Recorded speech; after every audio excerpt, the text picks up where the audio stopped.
Welcome to Ultimate Playlist. I'm Matt. That's Briggs. And this is a show where Briggs and I choose the best songs around a theme to create its ultimate playlist. And we each contribute our top 5. And today's show, we're talking about the ultimate early 90s one-hit wonders. That's going to be our playlist. So we've already done grunge, which was early 90s. But now we're doing one-hit wonders. Very different from grunge, I think. Although I guess there's probably some grunge one-hit wonders. We're going to find out together, I think. Yeah, we are. Or whether they hit our list or not.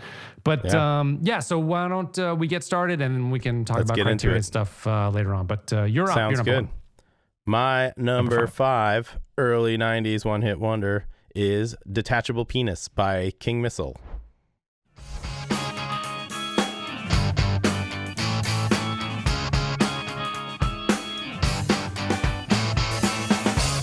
This morning with a bad hangover and my penis was missing again. This happens all the time. It's detachable. This comes in handy a lot of the time. I can leave it home when I think it's going to get me in trouble, or I can rent it out when I don't need it. But now and then I go to a party, get drunk, and the next morning I can't, for the life of me, remember what I forgot all about that song. I forgot all really? about it. Yes. Oh, man. I had to pick it. It's one of the weirdest songs ever to become popular. It's so weird. It was kind of a moderate hit. It wasn't really big, but it did. It made it to. This is my probably most questionable pick on charts basis. It didn't make the Hot 100, but it did make it to number 25 on the Billboard Modern Rock Tracks. And it was certainly memorable, and it had a video, and I think it has a little staying power. It totally does. What an odd song. So weird. King Missile was kind of the vehicle for John S. Hall is the singer's name. He's a spoken word poet kind of guy. And but they had the whole album was called Happy Hour. It had some good stuff on it. Some other funny songs. There's one song called Jesus Was Way Cool. That was pretty good. There's like an ode to Martin Scorsese films on that album. It's if you like the vibe of this song, the rest of the album has some other good tunes on it. But yeah, this is a really weird song. So it's weird. I can't believe this was on TV and the radio and everything, but it really was. Was this on like FNX or something? I feel like we listened to it. I think so, like modern rock stations. And certainly there was a video on MTV. That's right. Yeah. This was 1992, by the way. Okay. Yeah. I do remember. I forgot what the music sounded like next to all I can hear. My only memery is of him the refrain. saying, the refrain. But the music is actually pretty cool. And it's awesome. Recorded pretty well.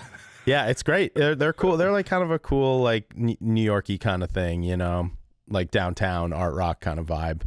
They got the organ keyboard player and then the delay guitar and everything, and with the weird front man. Yeah. It's his band, John S. Hall, and they've had different members of the band over the years. Yeah.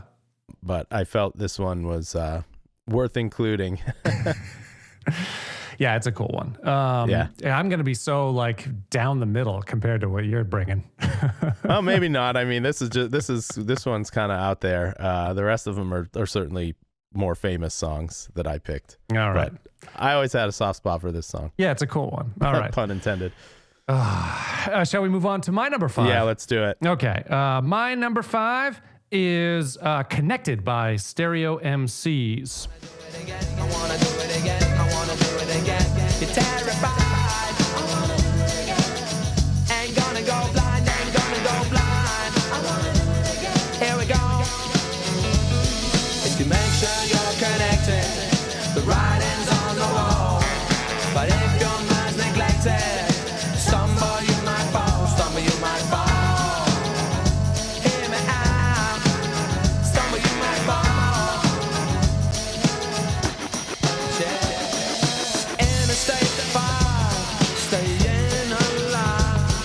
Stereo Excellent MCs. choice. Yeah, it's a good one. This was definitely on my short list. This was a big song. It was a big song. Hit charts all over the place, all over the world. Yep. And then hit number 20 on the Billboard Hot 100, but it was up there on the dance charts and stuff too. Yep. So yeah, kind of like a cool crossover hit where you definitely, I mean, Stereo MCs are based, they're DJs. They did a bunch of remixes for other famous bands like Jungle Brothers, Madonna, U2, Queen Latifah. That was kind of their main gig. but they did a couple albums. And then this was like their first kind of and only release that mattered in the United States. They did better in the UK where they're from, but right. But yeah, big one and like a cool vibe because it just really sort of works. It kind of works in rock and it kind of works, on alternative songs and it works on the dance hall too. So it has that UK vibe, like that kind of is both dance and rock at the same time. There's a bunch of bands that kind of towed those lines. Yep. Yeah, we'll probably run into some of those as well. Yep. There's a lot of them around this time. That genre, I guess, was the post-Manchester scene or whatever you want to call it, was kind of popular. Yeah, it was a little more funk-driven, maybe. I don't know. Like, it had elements of funk for sure. This is a very like James Brown funk sound too. It's a little bit faster, but like James Brown would. I remember this. Bootsy Collins talked about his time in James Brown's band, and he said James Brown would like just drill into us that the one is so important. On the one, just totally. Boom, and that's what the hit is. That's what the boom is. The bass. Boom. It's not even like a lot of times you'll hear like the pickup. You'll hear ba-bow, like it was like the Eagles, like Life in the Fast Lane, ba-bow. Sure, you hear that, but no, none of the pickup beats. But that's not funky. It's not funky. Yeah, We need on the one. On the one, yeah. Yep. Yeah, but this is a good one. And then the crazy thing is they didn't release another album for like 9 years after this. Weird. Yeah, and it wasn't. Do you know why? Yeah, well, yeah. I think they were just doing their other stuff for other artists, and maybe the work was just so good that they just decided to put their stuff on the back burner. But when you hit an international, an internationally sort of beloved song, you'd think you'd just follow up with it. So I don't know. Sure. Or even if you didn't want to, you'd probably get pressure from your label. Yeah, for sure. Make some more money. I know, but that's not what happened, and but that's fine. Too bad. It is too bad, but. Yeah, I don't know of any other hits that they did here, and even like their next one. It was so when you wait 9 years too, you're in a completely different genre of music. Totally. This is like 2000. This was 92 as well, and then so their next one was like 2001. Like music is completely different then. Yeah, absolutely. But they gave us this good one in the early 90s. Yep, this is a good one. Shall we move on to your number 4? Let's do it. My number 4 is Rebirth of Slick, Cool Like That by Digable Planets. The clips with mad amount percussion. Where kinky hair goes to unthought of dimensions. Why is it so fly? Cause hip hop kept some drama. When butterfly rock the light blue suede pumas. What by the cut? We push it off the corner. How was the buzz entire hip hop era? Was fresh in fact since they started saying Audi. Cause funk's made fat from right beneath my hood. The pooba of the styles like miles and shit. Like 60s funky worms with waves and perms. Just sending junky rhythms right down your block. We beat to rap, what key beat to lock, but I'm cool like that. I'm cool like that. I'm cool like that.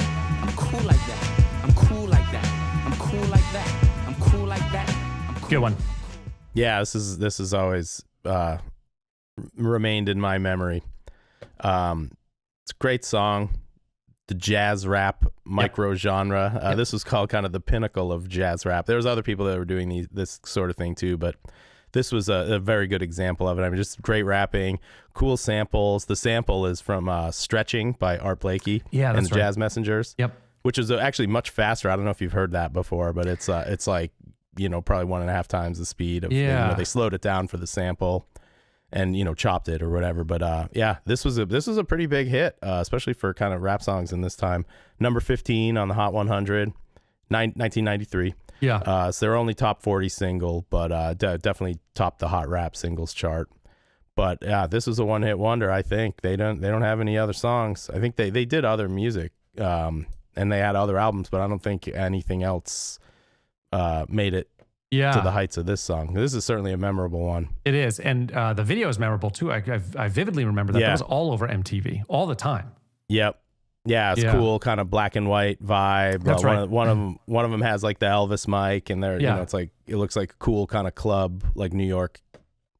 Yeah, this is like the two songs that you just played with because even Detachable Penis is kind of has like a similar genre to this. It's great. Like it's the same universe that they both have the New York flavor, right? Yes. And it's the same flavor that like Soul Coughing has a couple years later. Also New York flavor, right? There's a vibe with New York City and a lot of the music and bands that came out of there. It's palpable somehow. It must be the jazz. I mean, there's definitely the upright bass here, which is so memorable. Yep. The same thing with Soul Coughing. That's upright bass and just samples. Sure. And like a guy kind of singy rapping. I mean, Right. very similar groove and vibe to this stuff. But yeah, I really like it. Yeah. Yeah, it's a great song. Cool. Shall we move on to my number 4?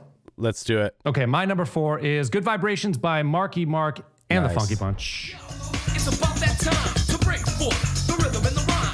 I'ma get mine, so get yours. I wanna see sweat coming out your pores. On the house, tip the sound, swinging this. Strictly hip hop, boy, I ain't singing this. Bringing this to the entire nation. Black, white, red, brown, feel the vibration. Come on, come on. Feel it, feel it. Feel the vibration. It's such a good vibration. It's such a sweet sensation. It's such a good vibration. It's such a sweet sensation. Nice choice. Thank you. I avoided Marky Mark with this one in particular because didn't he have another hit? Didn't he have Wild Side? He had Wild Was Side. that? Yeah. Does that count? See, it did hit number 10, but it's Okay. just like But it's not as memorable. Like everyone remembers this song. nowhere near as memorable. Only the diehards remember Wild Side, and that was like a weird pseudo cover. That's the thing is like That was a weird song. it was basically the Lou Reed version. Right, but he like changed the lyrics to make it about Boston. Yes, and Is that- yeah. and it's not good. That's the thing about Marky Mark. He really gets it. Yeah. This song This song's great. is great, and they set it up. If you like listen to how they set it up, it's like a 35-second intro, and then the chorus. He doesn't even start. The chorus is what's her name? Her Loletta Holloway, I think is her name. She has some disco hits. Okay. Her for 20 seconds, and then he raps for 20 seconds, and then it's like another kind of, vamp, and then her, and then he comes back. Like he is minimally rapping in this song. So they keep him from being exposed, but then you listen to the Wild Side song, and he's like rapping yeah. throughout it, and it's like, no, Mark he's not really a very good rapper at all. He's better in movies than Way in better. music. Yeah, way better. I mean, he definitely went on to much greater success in movies. Yeah, 2 Academy Award nominations, Yeah. like been in amazing movies like Boogie Nights. I Right. mean, yeah, no, he did Yeah, a absolutely. phenomenal job in the acting. But yeah, they had this album. That Wild Side was the second song. I listened to some of it because I was really curious. Right. I was like sort of comparing him to Vanilla Ice. Yep, And okay. it's very similar where they have this like one thing, they had a second kind of hit, and then Right. the rest of the album is like really not very good. And then they do a follow-up. And remember Vanilla Ice was in the Turtles movie? On Ninja Turtles movie, sure. Well, Go Marky- Ninja, go Ninja, go. Right. Marky Mark does the Super Mario Brothers movie, and then Oh, it's really? it. That's it. I don't remember that one. Yes. Okay. And it's over for him. So very parallel in that regard. interesting. Yeah. Yeah, but not post music career. No. Mark Wahlberg did a way better post music career, agreed. but it really, he was really exposed. Besides this song, it's like the perfect Yeah. construct for him to just get Yep. in, do some good, do some good rap, Sure. and then get out and not do Well, too I think much. also, he really benefited from the video too, because Oh, yeah. he's a good guy, good looking guy. His Yeah. body's healthy. Yeah. He tells you all about it in the song. Yes. That's the other. There's a couple of why. First of all, Donnie D's on the backup, so he's going to help Right, out a lot right. too, being New Kids on the Block. But That's funny. Why is this whole why is there a whole verse dedicated to anti-drug? He's Stuff. just telling you where he's coming from, I guess. I guess so. But then they also have another. There's another track that's all on the album too. That's all anti-drug too, which is fine. Hey, but you wouldn't that's expect a fine it. message, I guess. Yeah, it's just interesting. I just wonder if this song would have been as popular without the video. You know what I mean? No way. I don't think so. If it came out in a different era or whatever, just if the video wasn't such a big part of it, It was would would it have been? Because the music's not that great. I mean, this song is definitely better than Wild Side, that's for sure. Oh, it's way better. I actually And, like and the it's song. catchy and it's memorable. I like this song. Yeah, it's catchy, and I also it has the same. There's a lot of, and the hits that I found, there's a lot of this piano thing going on where doom doom doom doom Yep. doom, like the sort of suspended Yep. piano thing that's all over this, which is nice. I like that. Good beats, and they do an extended kit break though, for measures. I don't know, a long time. Oh, right, with yeah. the snare thing. Yeah. Yeah. But anyway, this Songs is, were also longer in those days too. You had to stretch it out and fill some time. I guess so. This is a longer one. Anyway, yeah, Good Vibrations. Marky Mark, That's a his good Funky one. Bunch, did this album, one more album, and then he was gone. And then Boogie Nights and To the Moon. To the Moon. Want to go to your number 3? Let's do it. My number 3 is Supermodel, You Better Work by RuPaul.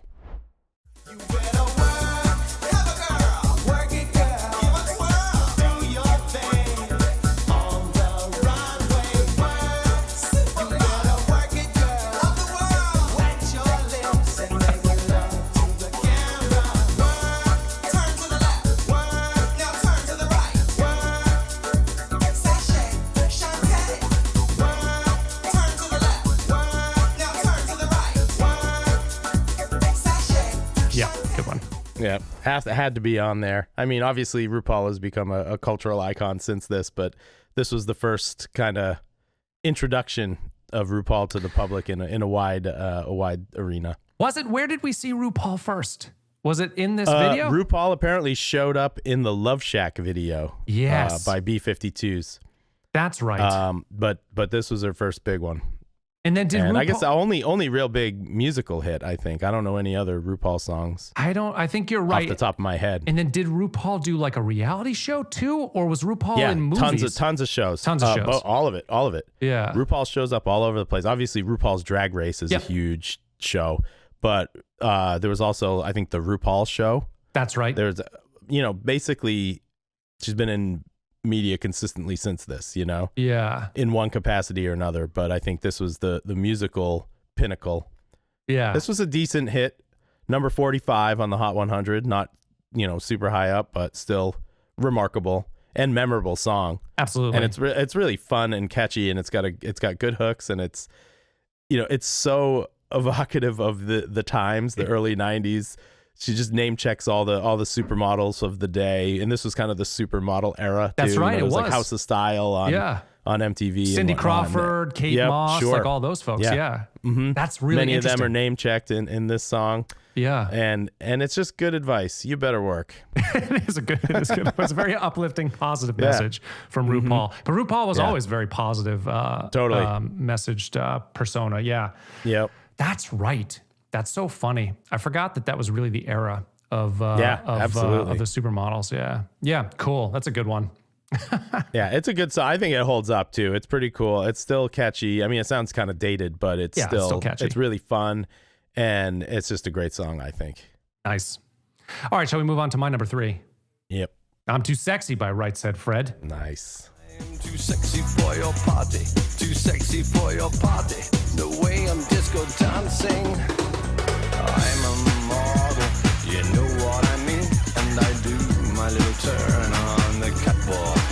Yeah, on the catwalk. On the catwalk. Yeah, I do my little turn on the catwalk.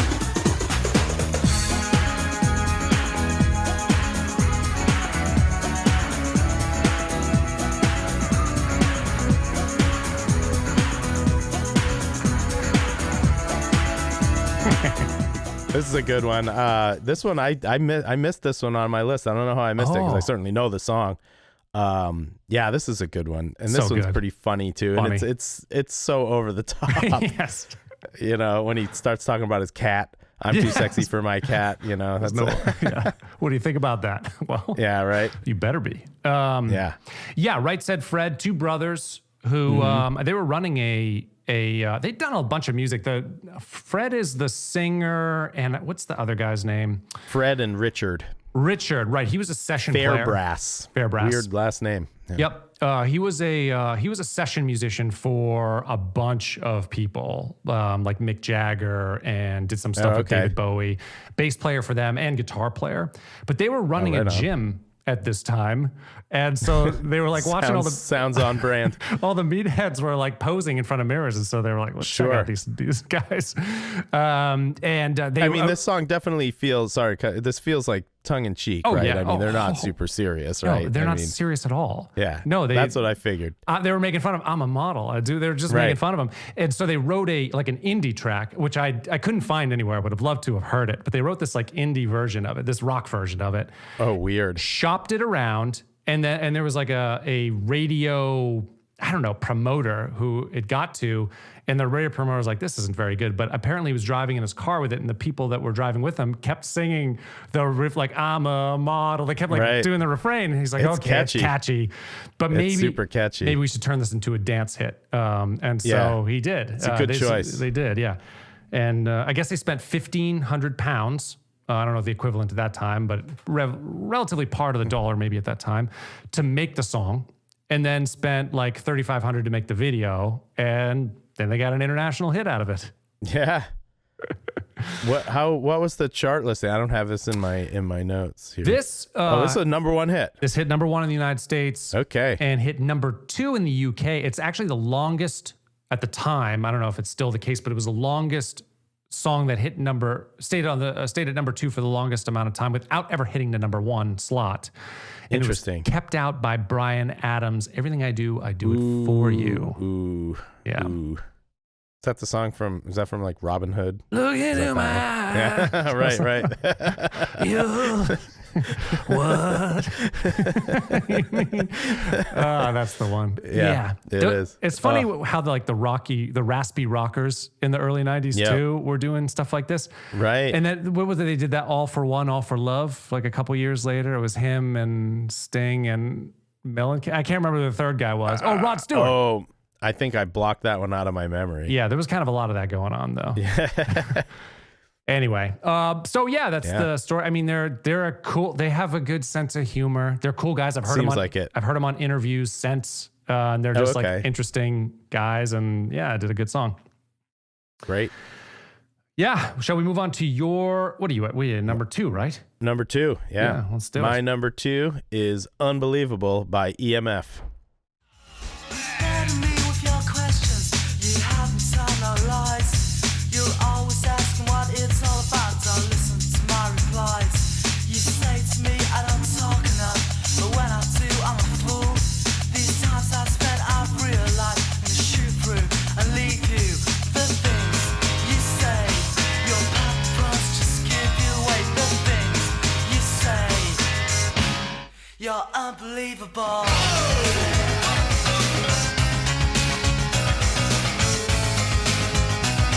Nice one on my list, by the way. Yeah. Okay, good. I mean, this was a worldwide mega hit. This was a number 1 hit in US and UK.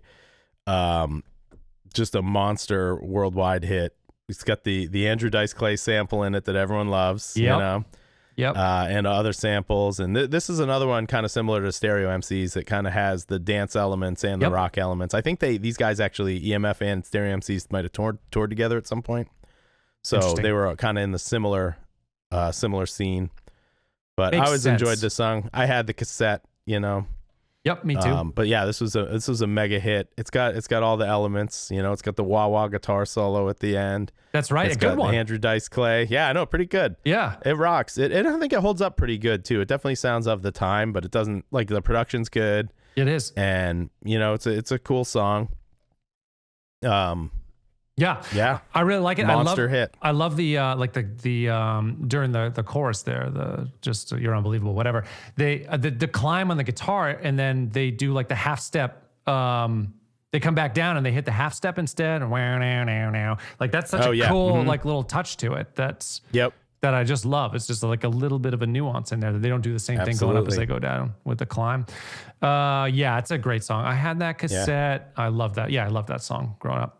Just missed my top 5. Gotcha. Yeah, this was off their album Schubert Dip. That's right. Which apparently the singer said whenever he was at a loss to find a chord progression, he would steal something from Schubert. And wow. Yeah, so I figured that was the reference because Schubert is spelled the same way. So I was like, that must be the composer. yeah, but it is a reference to Schubert, but apparently it's also a pun on the dessert sherbet dip. It's like so. But that's like a powdery Briggs. thing. No, this is a little different. This is not the ice cream ish cold treat. This is like a powder, like Fun Dip or something, or like a pixie stick kind of thing. Oh yeah, It's a powder that you like you know, stick something in and eat it with. Yeah. right on. That's a good one. Well, my number 2 kind of lives in the same universe too. Yeah. So this one is Rush by Big Audio Dynamite 2. Chances that I've blown,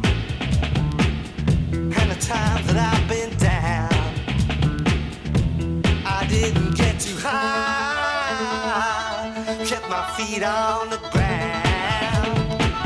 Situational win. Rush for a change of atmosphere. I can't go on, so I give in. Gotta get myself right out of here. And of all my friends, you've been the best to me. Soon will be the day. This is a good one. I love it. Yeah, that's a great song. It's And that, all, I mean, that go ahead. I was just gonna say it's always like called to me for some reason. Like I never Yeah. owned the album, but I would just hear it on the radio from time to time, and I'm like, I love this song. It's a good song. Yeah, it's got a lot of cool parts to it. Yes. It's got like the cool drum break thing and everything. It's Mick Jones from the Clash, right? Yeah, exactly. So you can't go wrong there. Yeah, he started Big Audio Dynamite, sometimes known as Bad. Right when he was kicked out of the Clash. He was kicked out in like 1983 or something. Okay. And so he started Big Audio Dynamite. This is the second iteration of it. He, for some reason, I don't know, a few years in, 5 or 6 years in, he like completely changed the lineup. And so he called this version Big Audio Dynamite 2, which has the hit. Yeah. Yeah. But it's got the Baba O'Reilly sample in there, the keyboard. Right. Just like, every section is different. Whether you've got this like sort of swingy kind of piano thing again, which sort of reminds me of Fool on the Hill, the Led Zeppelin song. Boom, boom, boom, boom, boom, boom. That one. Uh-huh. There's a breakdown, and I love that song so much. One of my favorite Zepp songs, but there's a breakdown where it Wait, goes Fool into in this, the Rain. Oh, right? is it Fool in the Rain? Not on the Hill. That's Beatles. Fool on the Hill, that's Beatles, right? Sorry Okay. about that. That's my bad. Fool in the Rain, yes. Anyway, so the breakdown, the piano breakdown in that part with like the whistle. I don't know if you remember, but it very much I remember some of it. Oh, okay. reminds me of like this like sort of striding piano in here too. But it's every section is different. Like then they go It's electric got guitar. a lot going on. Uh-huh. Yeah. Yeah, that's a cool song. Yep, but it hit number one on the modern rock tracks for 40 weeks. It did hit the Hot 100, but not to. It just only hit to 32. And Still pretty good. Yeah, pretty good. Especially like this was. They didn't really have much else. Like I listened to the rest of this album, and I was just kind of like, eh. And then I listened to some of the other albums, and I was just kind of like, eh. Very eclectic. This is the best one. Yeah, this sort of put everything together. They were very eclectic in the music, in their music, but this was just like the right combination of pop elements, rock elements, and like dance elements, and it just sort of worked. And the gumbo tastes good when they put it all together. That's right. Now, even though he was kicked out of the Clash, he remained friends with all of them. Like he was still friends with Strummer, right? Strummer's the other guy. Joe Strummer, yeah. Joe Strummer. They wrote songs for Big Audio Dynamite together, and they still were writing songs for the Clash together even after he was kicked out. So, I mean, Interesting, they just couldn't work it as the band or for whatever reason. I don't know why he was kicked out, but I'm sure if I dug more, I'd be able to find out. But just in my I'm sure it's known, yeah. in my very short, they didn't really talk about it a lot, but in my short research on the matter, it seemed like, it was just like personality issues working together. And then I guess Mick Jones was like late all the time too. Like he wouldn't show up for things and whatever. And I guess that just pissed Strummer off. He's like, you're gone. You're out. Fair enough. I mean, they could be friends, but not bandmates. I feel that. That's right. So, so that's my number 2. Should we move on That's to a great song. your number 1? My number 1. Yeah, let's do it.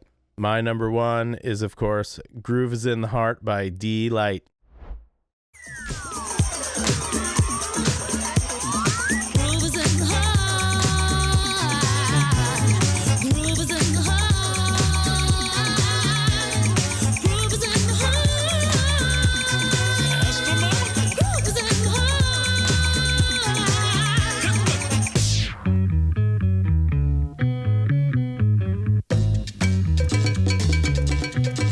Watch out. The depth of the groove moves us to the end loop.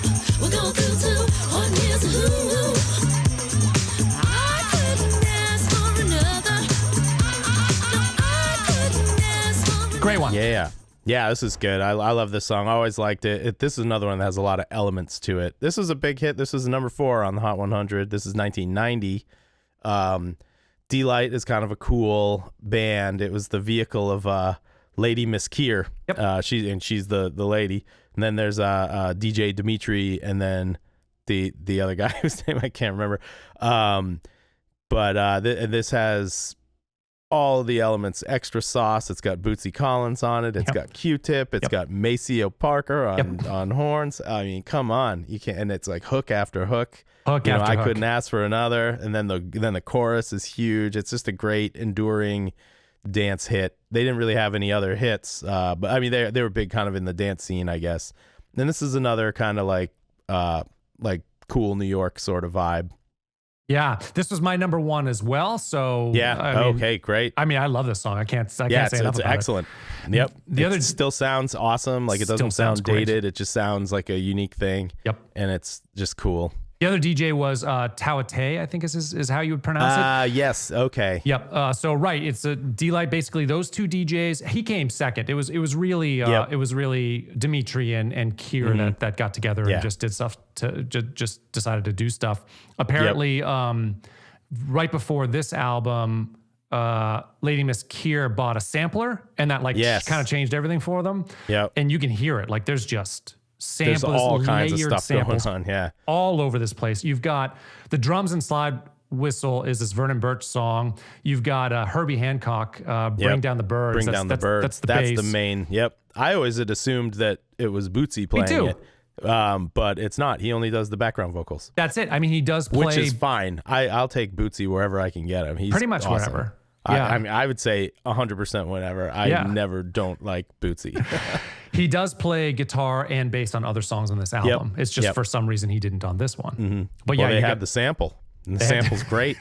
This is another one. They slowed it way down. You know, that's kind of the trick, right? Yep. And it's just cool. Yeah, and she's got a great voice too. She sounds awesome, and she's hot. Like she's got great diva. Style. The video is very memorable. Yep. You know, cool dancing. You know, Yeah, the 60s vibe. Q-Tip's head floating around while he's doing his part. And you got to love Q-Tip. You know, whenever he shows up, you know it's going to be awesome. Yeah, how awesome was it to get Q-Tip to do this too? Because he's a very serious writer. Like I love Tribe Called Quest. But he knows how to have fun. But he knows how to have fun. Yeah. It's so awesome because you don't expect that from all your serious rappers. Like he's an artist, and for him to like do a dance song, but it's so good that he did. But because it's great. awesome. I mean, this is it's like a perfect storm of stuff.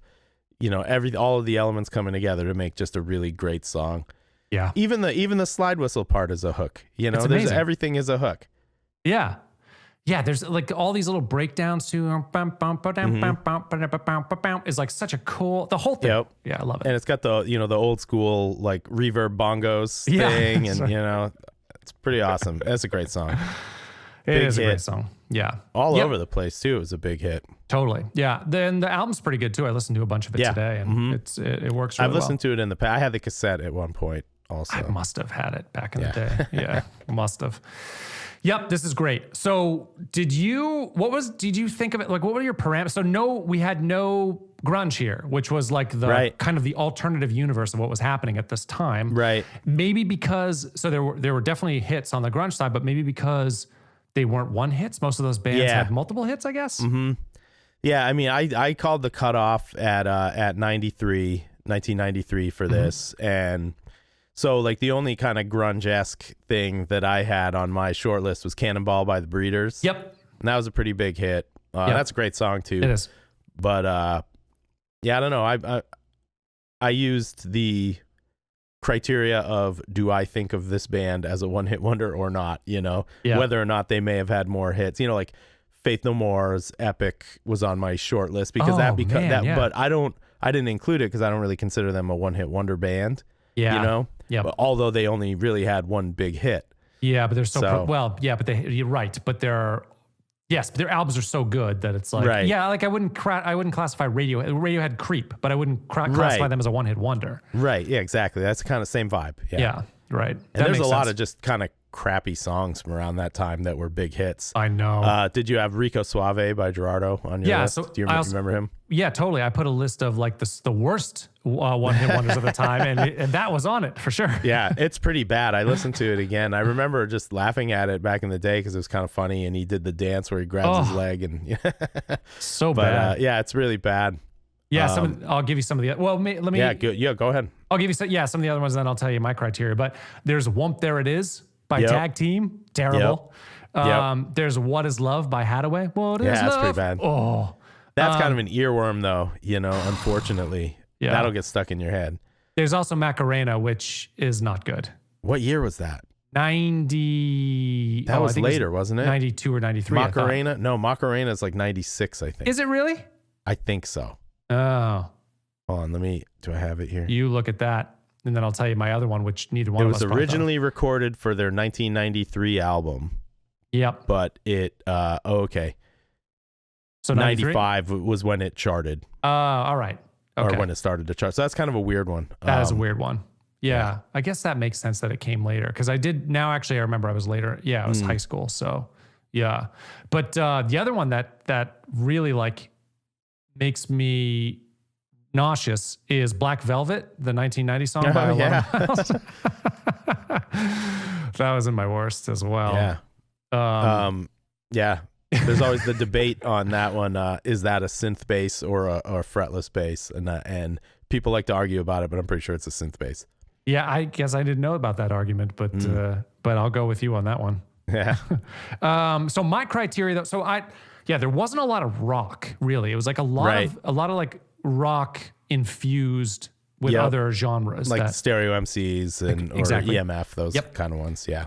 Yeah, so it was more, and then there did seem to be a lot of electronic and analog like mixed together, which was different than like with new age stuff or new wave stuff, which was happening in the 80s when like the synth kind of came into play. It was a lot more, felt like a lot more synth, where now it felt like you would have elements of both. Right.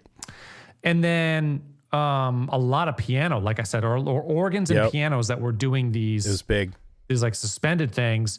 And I also thought like Blind Melon was. Yep, I had that on my short list. Right. There were also like a lot of recordings that I heard, including this one, that were really good. Like that Blind Melon album is like sounds really good. Yeah. Yeah. And there's other good songs on there too. Yeah. None of them were really hits. I guess what was it? Tones of Home, was that like a minor hit? I think minor hit that they released it, but I don't even know if it hit. But it wasn't Hot like 100. No Rain was a big hit. Huge hit. And then there's all Changes on that album's really good. Sleepy House on that album's really good, but recorded really well. He sounds great. He sounds on that amazing. Album. Yeah, really great singer.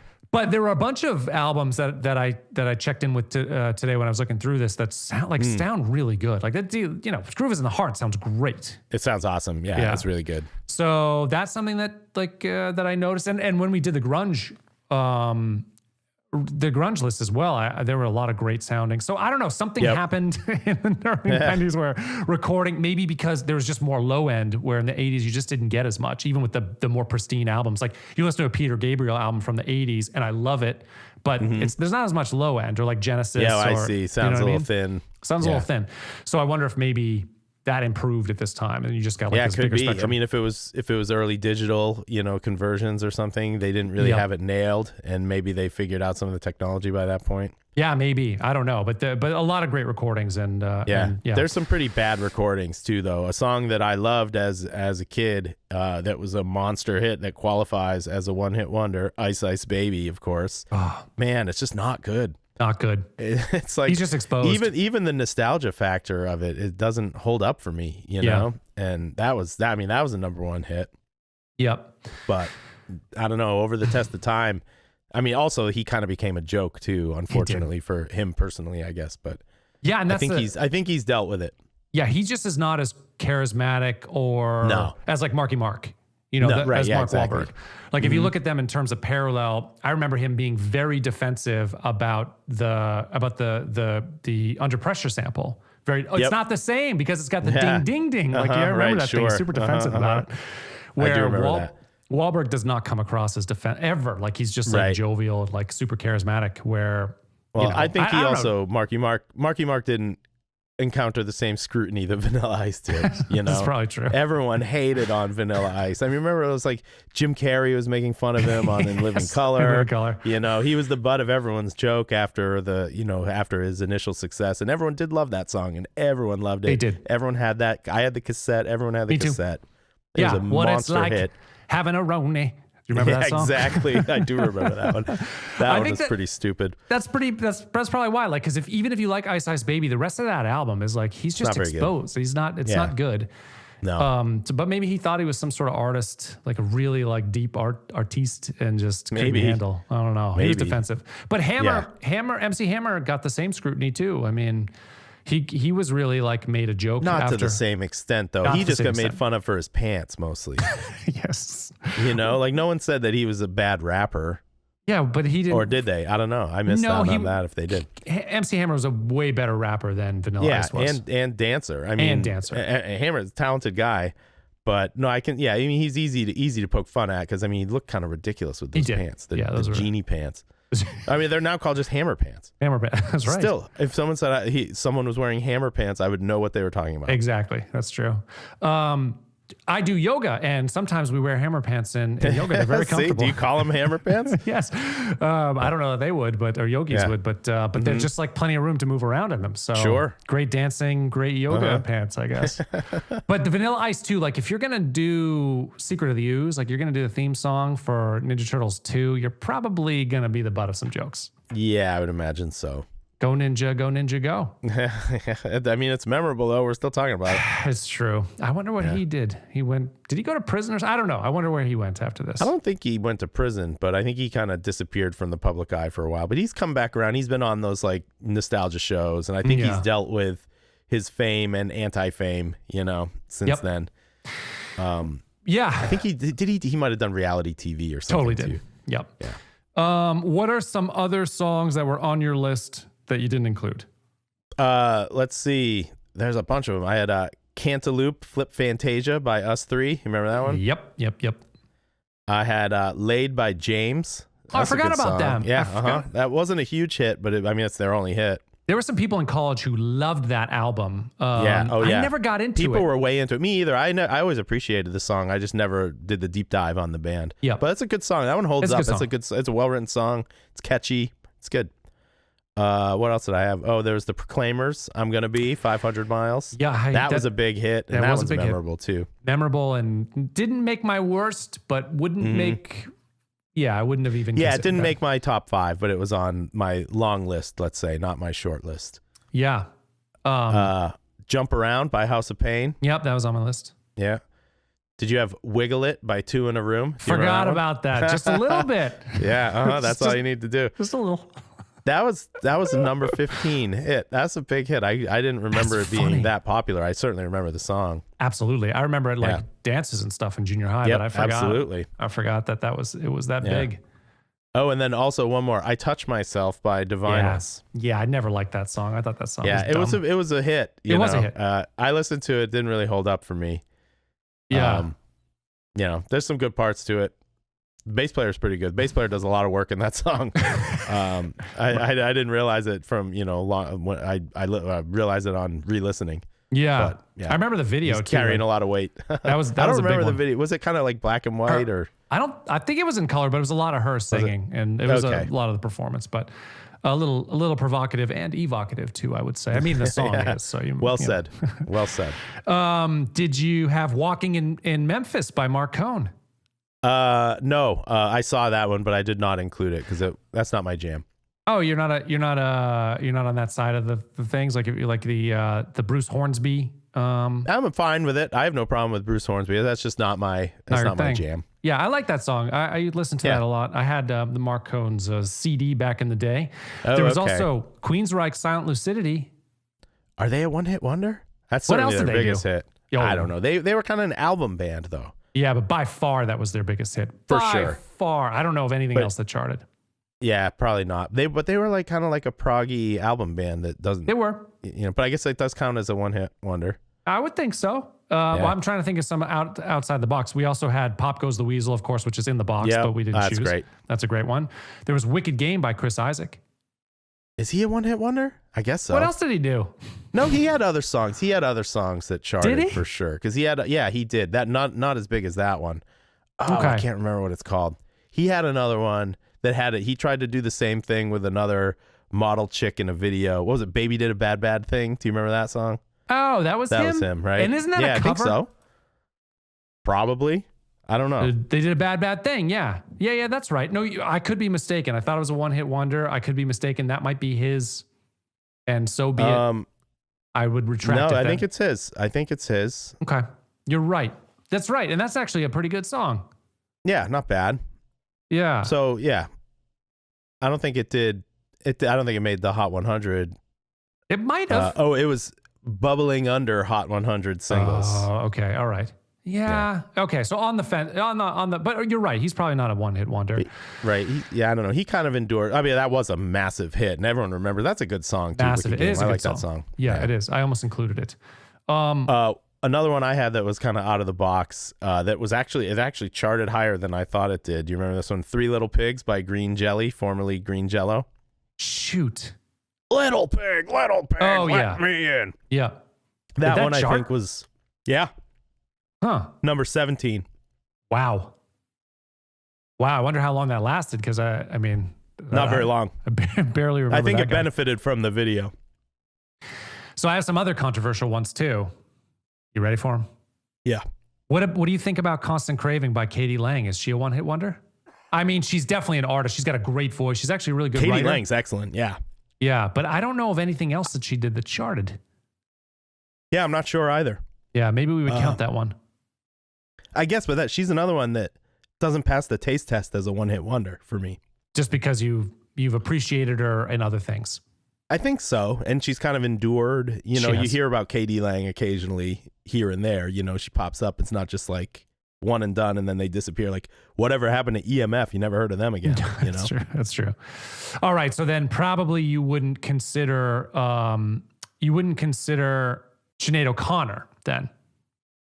Yeah, I don't know. That's kind of borderline. Well, that's a cover too. Prince wrote that song. It is. Compares yeah. to you, right? Yeah, of course. But yeah. her version is awesome. Her version's better than Prince's, I think. Her version is amazing. Yeah. That video is like amazing. Yeah, it is really good. I guess I guess she would be a one-hit wonder. I think so.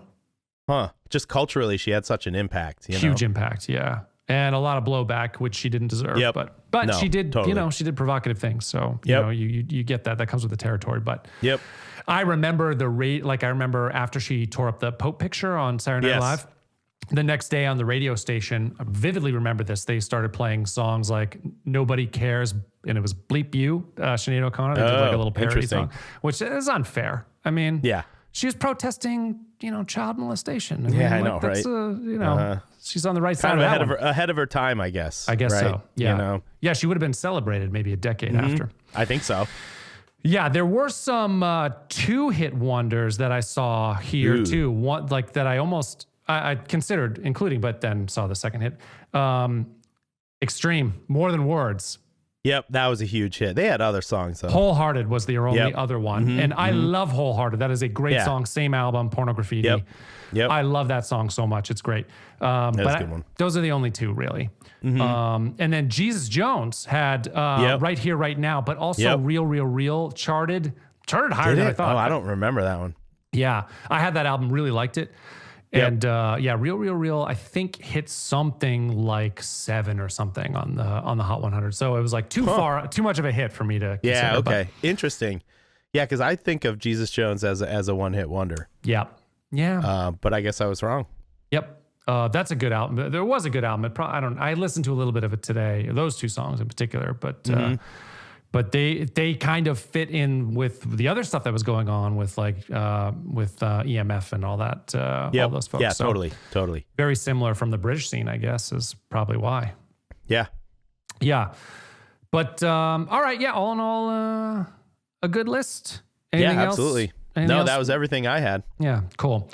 All right. Well, I'm sure we'll explore more of the 90s at a later date. Absolutely. But for now, for Briggs, I'm Matt. We'll see you next time on Ultimate Playlist. Bye.